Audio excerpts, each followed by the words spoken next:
Hello everybody, welcome back to the channel.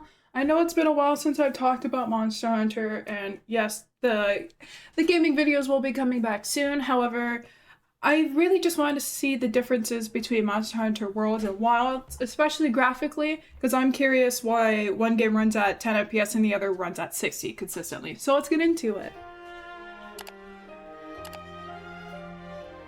Welcome back, everybody, to another episode of Direct Comparison. Let's do it. In today's episode, we're taking a look at Capcom's recently released Monster Hunter Wilds and see how it stacks up both visually and from a gameplay perspective to the previous mainline installment of the series, Monster Hunter World. For this video, both games are being played on the PC, with the settings pushed up to their highest available options at a native 4K resolution. The high-resolution texture packs have been installed in both games, and when discussing graphical features, upscaling options like DLSS and frame generation will be disabled. That being said, I think it's worth noting now that I experienced quite a few issues with some of these features during my time with the latest Monster Hunter Wilds, including instability when using DLSS and DLAA, crashing with frame generation, and the high-resolution textures were not initially available to me during my early access to the game.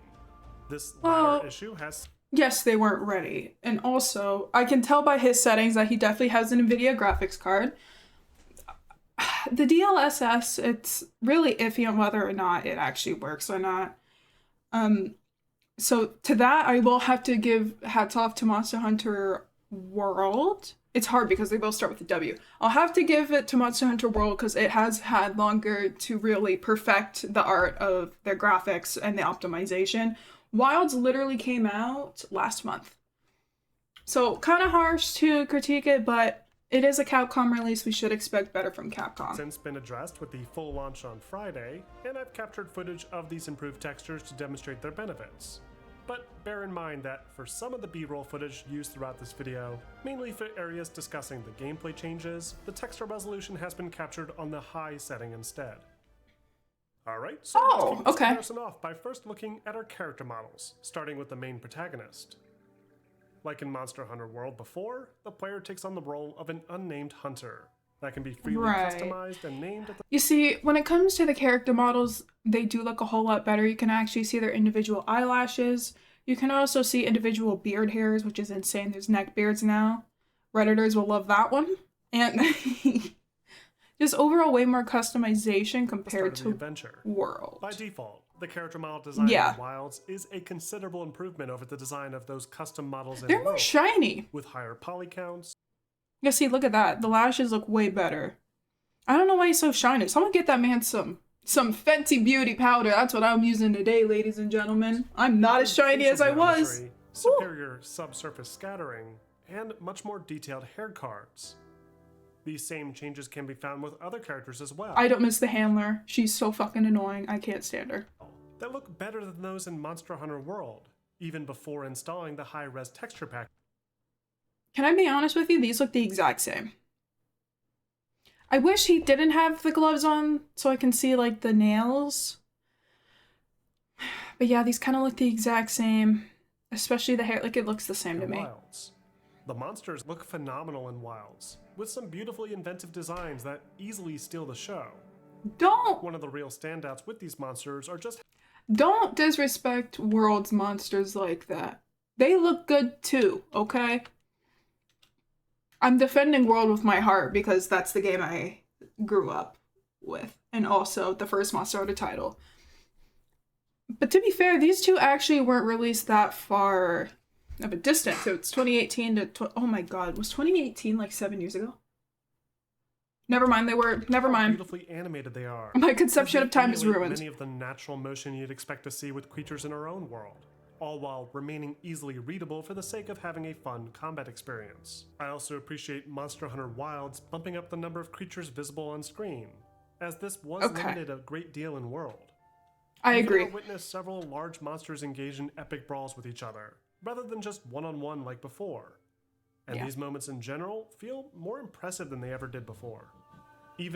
The only argument I have for World is the grinding lands. Those did have multiple monsters, especially lower grade monsters. in there as well. It's just the main gameplay where they didn't per se, which I find interesting because the grinding lines you very much could, so I'm wondering why they limited that. NPC animations, when viewed individually back at outposts and camps, are impressive to observe, as they all move throughout the world much more realistically and help to bring that world to life, even more so than they already did in Monster Hunter World. Next, let's talk about the environments. Monster Hunter Worlds was a big step forward for the long-running Monster Hunter series, in that its environments were not only significantly larger than the previous games, but also more living than ever before. Each biome is teeming with life, with extensive vegetation, small insects, birds, and other decorative creatures scampering across the forest floor and climbing trees nearby. Larger herds of herbivores drinking from the lakes. And okay, so he's not in the grinding lands, for those who don't know. I think he wanted to compare them based off of the base game, which is totally fine. But I feel like for the argument of, oh, well, these can have more monsters roaming around, it's just not in the base game of world. It's more in the grinding land. So the game engine in the game is capable of doing that. You're just not looking in the right area. But I think the argument he's trying to make here is that when you first start out the game, Wilds has it automatically. Well, World, you literally have to wait until like the very end game. So, but still, I feel like that's kind of unfair to judge because it is capable. massive carnivorous monsters that occasionally feed on them. All this is brought together with a dynamic time of day system. It's still so creatures beautiful. will adjust their behavior depending on the conditions, something players can choose to consider when planning their hunt. What really makes these worlds so interesting, though, is just how remarkably complex they are. Every zone within each biome is loaded with interweaving paths, like cave networks, Yeah, it's crazy. rivers, or vines that lead up to towering tree canopies. It's easy to get lost as you track your prey, making use of tracking mechanics and scout flies an absolute necessity. There's also some great Wilds kind of got rid of that with the auto travel thing, which is a shame because I loved getting lost. It was the most fun experience, and I love finding research for things. So I am sad about that. But you can turn it off, but is it really the same? variety across these environments too, with this thick jungle at the start only being a small fraction of the overall experience, as the campaign later unlocks new, separate locations like this vast desert region, or this very unique coral highlands. I miss the Coral That's described Highlands. as an oversized coral reef minus the water. There's a few other more cave-oriented locations like the Rotten Vale and Elder's Recess, along with several other post-launch locations, though it's these initial 3 biomes that seem to make up a bulk of the core experience. Monster Hunter Wilds maintains a similar philosophy with its biome diversity, and offers 4 large environments, each with their own distinctive look and feel. The first is the Windward Plains, a sprawling savanna connected by a series of dense desert canyons to a large dune sea. Then there's the Scarlet Forest, named after its curiously red-colored rivers and thick tree canopies. Like the ancient forest in Monster Hunter World, the Scarlet Forest is a dense network of trees and jungle paths, though they aren't quite as complex, with the much larger networks of tree canopy pathways being more limited in this. I know this isn't the core of Monster Hunter, but I have seen better water physics and graphics in other games, such as Red Dead, of course, but also Mafia. Mafia has pretty good rain. Even like puddles in the ground, if you walk, you can like see the footprints and things of that nature. I noticed when they were walking in there, none of the lily pads were being affected, but I'm really nitpicking here. But I feel like in this day and age, the graphics are becoming more and more, and I feel like they will have to step up in Monster Hunter 7, or maybe even the 0.5 game, which we have no idea what that'll even be about. Maybe it will take a more Rise approach, but still, the Monster Hunter water anything in World and Wilds has just never been my favorite. It's slightly better in Wilds, but not by much. Latest game, as most of the expansiveness of the area seemed to be focused on the forest floor instead. The oil basin and ice shard cliffs area seem to make up for this slightly, with more complex networks of tunnels to get lost in. Though even still, I found the environments in Wilds to not feel quite as complex, despite their increased scaling. There's also not I noticed as that many too. locations in Wilds currently, though it appears to be tailor-made for additional content to be added over time. so this shouldn't Right. come as a surprise. What's more, the locations that are here seem to be much larger in scale than the locations in Monster Hunter World, with the large Dune Sea section being a pretty good example of just how much larger in scale these areas can appear. Yeah. It's just, it looks more empty. Hold on, let's go back. It's just empty space. And that was one thing I was actually kind of disappointed in when it came to Wilds, because World had, like, I'm a dual blades main, so I'm gonna think about sliding and doing my special attack, and with all these rocks and eventually environmental traps, there's really no room for that unless you run them into like this boulder. But even then, it's really so far in between, Larger because if you scale keep these areas looking, can there's appear. less and less. At least this is all around, and I know that it can't be the exact same place as World, but it could have been more elaborate, like World. What's more, I greatly appreciate how Capcom have actually interconnected all these biomes this time around, using large, hidden loading screen pathways between areas to make the experience feel more seamless, even if there is a little bit of stuttering along these paths, and a very obvious change in global lighting that gives it away. I appreciate the optimization, and the mini loading screens is definitely very helpful, especially for those on lower end computers. However, I feel like we have seen seamless loading that is actually hidden rather than walking through a tunnel. It's like the Arkham Batman games where like the camera goes to a crazy pan so it doesn't have to show what's in the door. It kind of feels like that. Now, I don't want to say that I'd rather have a loading screen, but to say that it's hidden, it's not very hidden. You can literally kind of see on the minimap. And also to go through like a mini tunnel, I know that trick far too much. I play way too much video games, but maybe the younger gamers will, not realize that. Especially when it came to the San Andreas bridges and, advancing in GTA with the bridges being closed or areas blocked off, there wasn't really a loading screen between them in the later games. Like San Andreas, Vice City, all like the PS2 and 3 games, they definitely did. But when it came to GTA 5, probably GTA 6 if we're being honest here, and even Grand Theft Auto 4, they didn't have to hide a loading screen. And I know they are smaller in comparison, but with post-processing and optimization features, I feel like we don't really need to be walking in a tunnel for a game to load. Hot take of the day. Capcom have also greatly improved how the main campsites function, doing away with the separate hub location that you were stuck loading in and out of. Instead, That was these are annoying. incorporated into much smaller camps within each biome directly. Honestly, the same goes for World. I feel like it didn't need loading screens unless it was fast travel. Fast travel, I totally understand. But everything else, I don't see a need for it. It was 2018. Games have done it. I don't get why Monster Hunter is behind in that. Allowing players to simply walk into camp, grab what they need, and then head back out. This is a huge improvement, as it removes a lot of the more tedious back and forth featured in Monster Hunter World, and helps to maintain a more solid pace throughout. As for the actual presentation of these environments, there's no question that these latest locations are significantly more detailed and impressive looking. From the far more complex geometry on display in locations like these desert canyons, to the beautiful crystal-filled caves, jungle rivers, and mountainsides. That crystal cave kills my CPU every single time. And this is saying something, as the level of detail and complexity in Monster Hunter World was arguably one of its most impressive aspects from a technical perspective. That and its inventive monster designs, of course. What really impresses me about both these games is just how many small details are crammed into spaces like these, with all kinds of pots, jars, food items, and other resources piled up around. The camp has always been elaborate and full of life.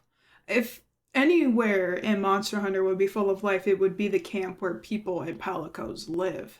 And in some games, palamutes live. We see this like rag. Why can't I see the pixels on it? You see what I mean? Like some of it looks great, like the lettuce. Are those shrimp? Those sure are shrimp. But then you have this and it feels like it just kind of breaks my immersion a little bit. But he did say that some of the graphics were on high because he was having issues running it, which really makes me wonder what his specs are. I hope he shows it at the end of the video because I'm curious. I may have to look in the description, but I would love to see what his specs are. Campsites, mixed in with lots of looping animation scripts for NPCs to give everything a much more lively feel. When it comes to the quality of the textures, neither game really delivers what I'd like to see from a game in 2025. The texture resolution, even with the hefty 60-some gigabyte optional Ultra texture pack, still looks extremely muddy in either. I gotta give it to World on this one though. Here's the thing. If you're expecting a 2018 game to perform in 2025, I think you've lost your mind a little bit. But Wilds, I definitely agree with. It's kinda just... Now, I don't know if this is ultra or high because he said he had to flip-flop. I wish he would actually show us and tell us when it's on high or ultra. But I do believe this is the highest graphic on World. And yes, it really is that muddy. But to be fair, if you're hunting monsters, how much are you actually looking at the ground? See, this is an optimization for slower end machines. I do feel like if you have the HD Ultra pack, it should look better than this. Now, I'm not saying that he maybe not have, like, maybe he doesn't have it installed properly, but what I am saying is I'm kind of appalled. Considering, listen, I run the game at medium graphics because I would rather have better frames than looking at the ground. Especially as someone who's very strategic with how they hit. Yeah, I never saw it in perspective like this. This looks like shit. Their game. Visually, this is one of the most distracting elements of Wilds, especially as texture streaming seems to really struggle with the RE engine in this game, whereas the same issue wasn't nearly as prevalent in Monster Hunter World. I noticed that too, especially with the grass, like the post-processing power of it all. Like, it doesn't look that bad from afar or in as close up. Close up, it has to look good no matter what, but far away, it even looks good. But, like, the sand grass, I guess you would call it, in Wilds, I thought it never looked that great. It looked better in the Game Awards trailer when it first got announced. And I was there. There was a video of me reacting to it. It looked so much better, and so I really hope that Capcom didn't put it to the side, because that would suck. Though again, the textures in World aren't necessarily that great either, and any close-up view of things like trees, rocks, or even the ground won't hold up that great to scrutiny. Considering you're intended to spend most of your time fighting massive creatures with the camera zoomed out relatively far, it's understandable why Capcom have opted not to incorporate higher resolution texture maps in this world. There you go. But it's still a shame that even with the texture pack, the upgrade just doesn't feel worth the hit to storage space. And that's the part that confuses me, because I love that they separate it so it's compatible for more machines. However, if people are opting to get the best visual graphics, you gotta give it to the people. They paid so much money for this game. In my currency, I paid $90. If I wanted that HD quality texture pack, I'm installing it, and I better look at the ground for hours and see every individual piece of grass. And now that I think about it, Red Dead 2 was released in 2018. So does World really have leeway? I'll compare it to 2018 games, but I'll compare it to 2018 games on the franchise it's a part of, and that's it for the sake of fairness, however. For Wilds to have the same fate, that's a little crazy. Next, let's talk about the lighting. This was easily my biggest gripe with Monster Hunter World, as its antiquated global lighting design and excessive bloom was probably one of its most distracting visual features. Even wait, am I stupid? How do you spell that? With Monster Hunter World, as its antiquated. Oh no, I spelled it right. I thought it said lightning, and I was like, probably one of its most distracting visual features, even with its low-resolution textures. Everything about it seems to look washed out, with bright, vibrant forest locations like this, looking like someone drained all the saturation out of it. I won't lie, there were some times in World where I was fighting fire monsters and I had to turn my brightness down because it was actually intense. I have sensitive eyes, for those who don't know. Yes, there is a beaming light. I'm trying not to look at it. However, when you get flashbang in a game, it's totally different because it's unexpected and it hurts. Even with my glasses on, with all the protection in the world, like playing World, it still kind of hurts my eyes. The image and cranked up the brightness. The bloom is so bad that there's times where you can't even really make out the character's facial features. Which looks especially bad during dialogue exchanges back at these research outposts. It's not good. It's not necessarily all bad, as there's times where the lighting can be just right, you can and say there it. are some really scenic backdrops to intense battles. But even for a 2018 game, it really isn't that impressive to look at from a lighting perspective.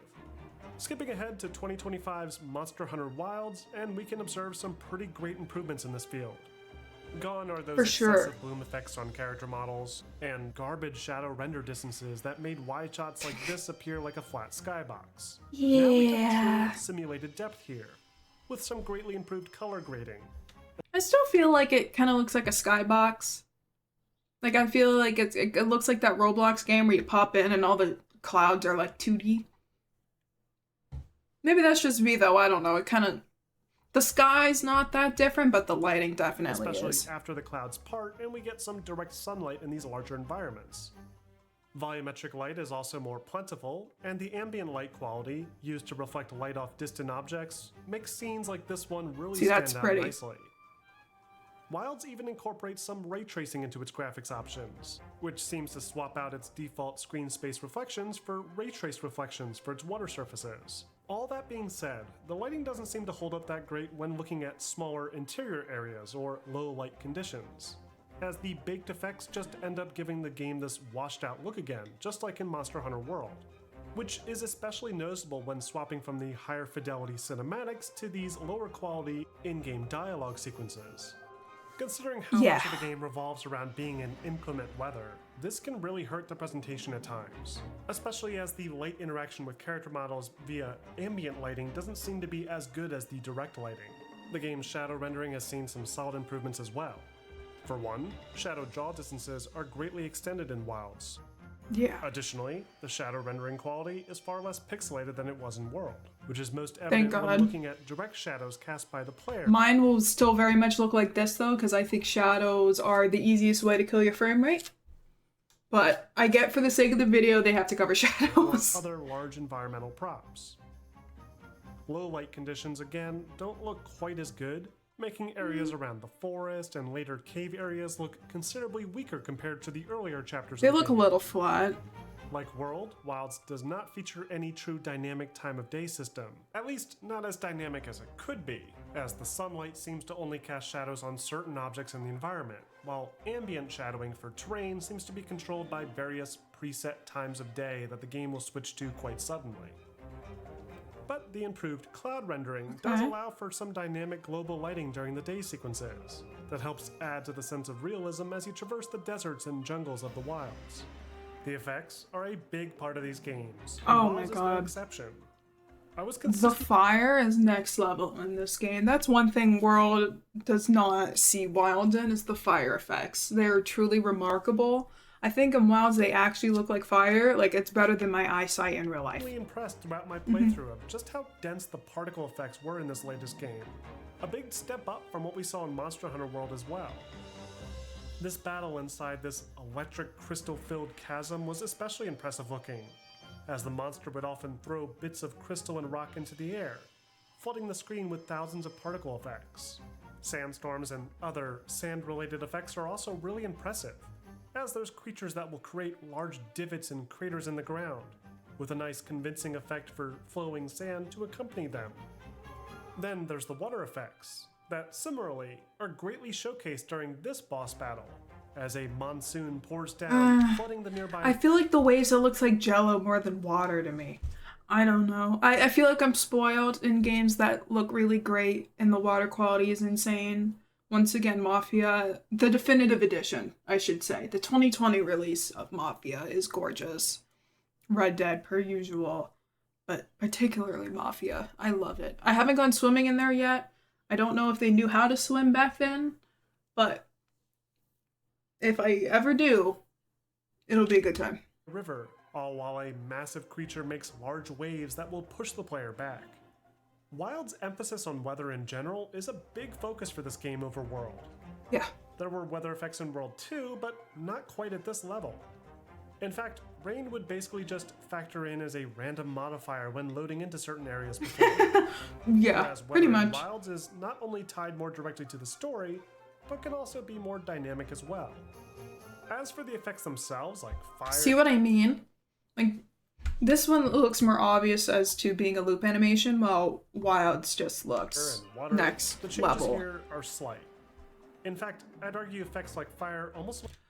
Not in the Canteen Blacksmith, though. This doesn't look as good as this for whatever reason. I don't know why. Due to the weird coloration and lack of proper ambient lighting from these torches that I sampled. Though, it also seems to be situational, as there were other examples of fire... See, like, this is better than the canteen, but the campfire doesn't look as... I don't know. Found to look a lot better. The alphas in general aren't necessarily the best in either game, but like with the textures of the models and environments, it's likely that these effects just weren't intended to be viewed this closely. Water simulation appears similarly in this latest game too, with light ripples from character models and a decent animation for the surface layer. Though, the use of ray trace reflections along this river looked considerably better than the way light reflected off the water before. I'll give them that, Let's shift gears for a bit and talk a little bit about the biggest changes to the gameplay systems, starting with the overall mission structure. In Monster Hunter World, a good chunk of the game revolves around picking up contracts at this deployment hub, loading into whichever map that quest was assigned to, hunting a monster, and then loading back into the hub once that job's done. While not a terrible flow for a game centered around contracts and monster hunting, this isn't quite as engaging as it could have been. This is likely why Capcom decided to change things up with Wilds, and make the monster hunting more dynamic than in the past. Because everything is connected into a single open world this time, there's no longer a need to load into the hub area and begin missions from a notice board, as quests can be triggered automatically by just striking a monster. Once again, I know he's comparing the games in like the earlier stages of it, but I really and truly think if it weren't for the Monster Hunter World's grinding lands, basically the whole setup of Monster Hunter Wilds being an open world, I don't think would have come to fruition. Truly, the grinding lands kind of is Monster Hunter Wilds before Monster Hunter Wilds. You see what I mean? Like, it's still open world and you can start missions and you can hunt whoever you want and you have to follow the specific guidelines of the grinding lands where they all intersign and interconnect, but that's really and truly Wilds. So I get, like, you have to go to the board and you have to do this to unlock the grinding lands, but once it's unlocked, that, like, loop, it really hooks you in, speaking of someone who was hooked in for a very, very long time. So, once again, like, it's in world, it just isn't where it is in Wilds. It's way earlier on in the game. But, you see what I mean? Because, like, I don't feel like it's a fair comparison, especially when the grinding lands basically kind of made Wilds. Out in the wilds, assuming that they're approved by the Hunters Guild, that is. If players want something more structured, they can always turn to their partner Alma and look through the contract book. And unlike the unnamed handler from the previous game, Alma here will actually accompany the player as well, and can be seen in the background of battles, offering advice on occasion, rather than just hanging out at a nearby campsite waiting to cook a meal for the player. I think the handler, that's not graphical limitation wise. I do think handler is that much of a bitch that she would do that instead of doing what Alma does. Another big change in Wilds is just how much faster the pacing is. In World, the main campaign could take a considerable amount of time for an average playthrough, as there's a lot of grinding and additional monster hunting contracts required just to progress to the next story-driven objective. But Wilds scraps these tedious contract requirements and instead lets players jump right back into the story whenever they feel like it. I found myself jumping from the first location to the second and third within only an hour, as there seems to only be about 2 or 3 missions per area, with some occasional back. See, that's something that personally I'm not too in favor of, mostly just because of the pacing, and it feels like you earn to progress in the story. Meanwhile, Wilds, it feels like the TikTok brain kind of overcame the story and the progression of becoming a better hunter.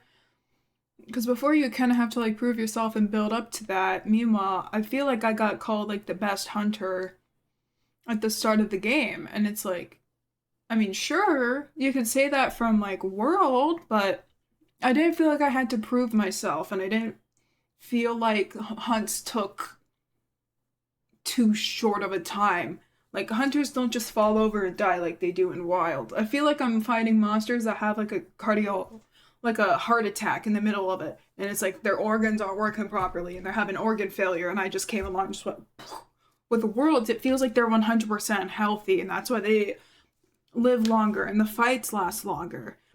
Because they are truly monsters that are more powerful than us, especially the elder dragons. As you progress on, they can literally kill you in like 3 hits. I don't get why we can kill them in 3 hits as well. That doesn't make it fun for me. And forth required.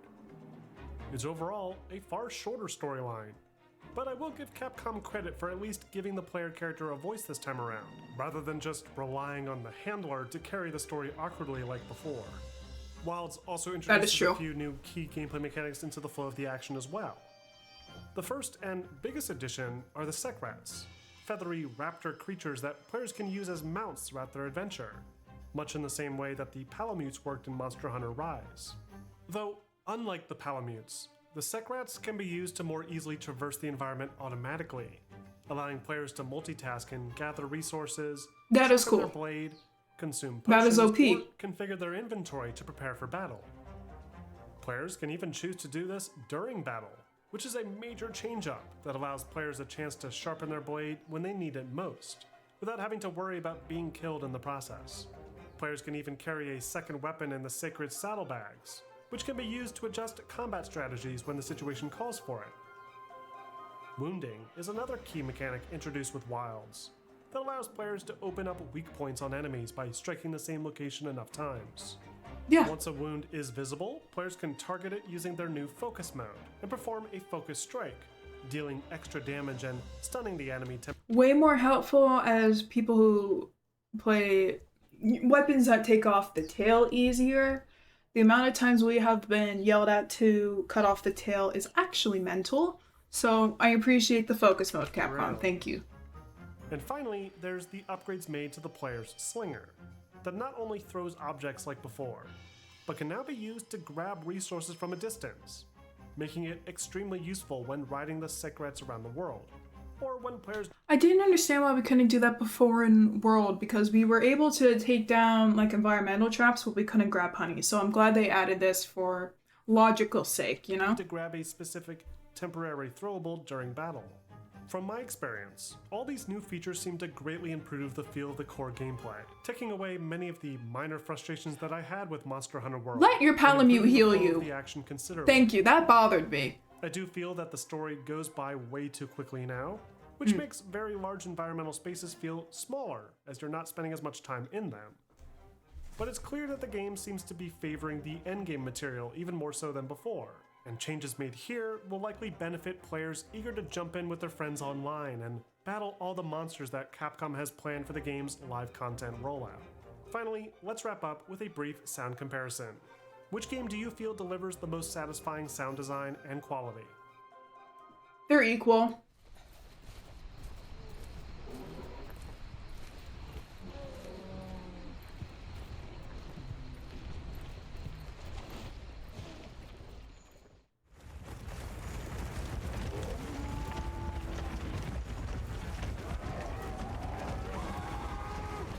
Wilds is chaotic.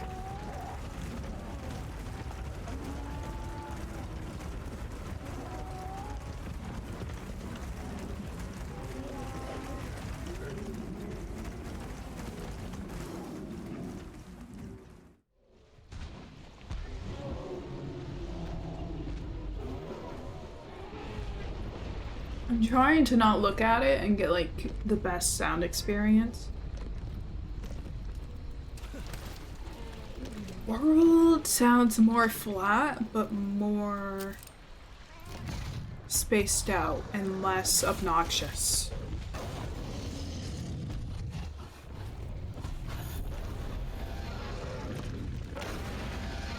And also more...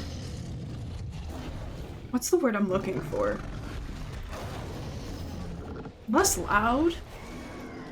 I feel like that's the word.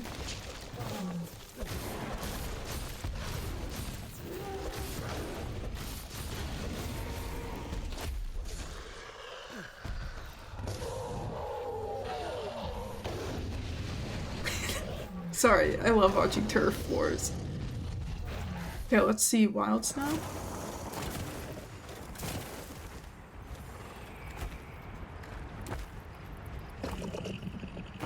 Yeah, more 3D, definitely a lot more stereo. Very loud.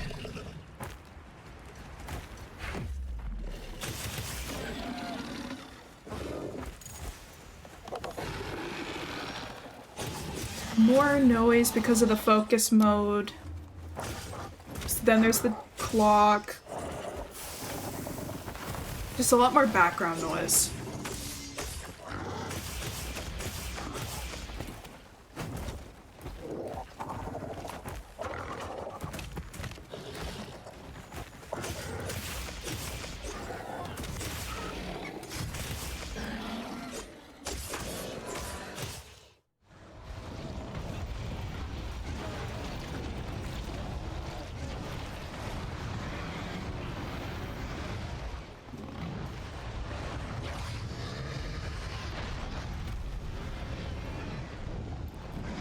World's just a lot less clustered. Are you guys hearing this too?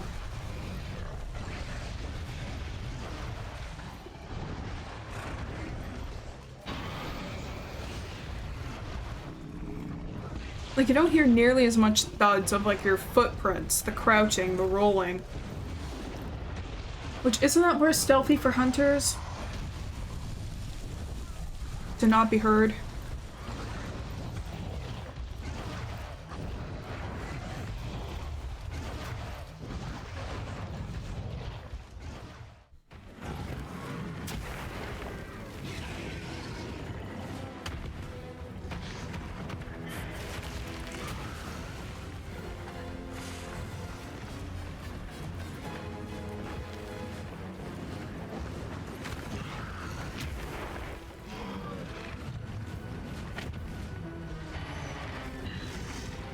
The music's kind of distracting from the sound effects.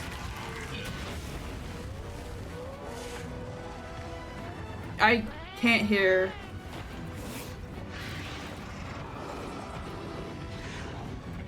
Can't hear Rathian at all. Palatos also talk a lot more.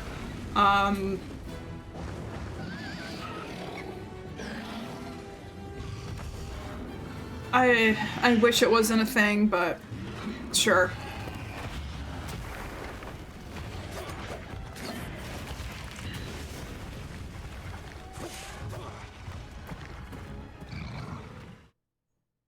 And that wraps up this episode of Direct Comparison. All right. So I didn't expect to go through a whole audio analogy, but we really deep dived into every single aspect of the game. So I have to ask you, for all the categories, who do you think took it home? Was it Monster Hunter Wilds or Monster Hunter World? Or if you're a Rise fan that just likes to talk about Rise, you can say Rise. Which I don't agree with, but hey, you know what? There's gonna be someone that likes Monster Hunter Rise, right? So thank you guys so much for watching. If you stayed throughout the whole video, you might as well give a like and subscribe if you would like to. No pressure, of course, and I will see you in the next video. Take care.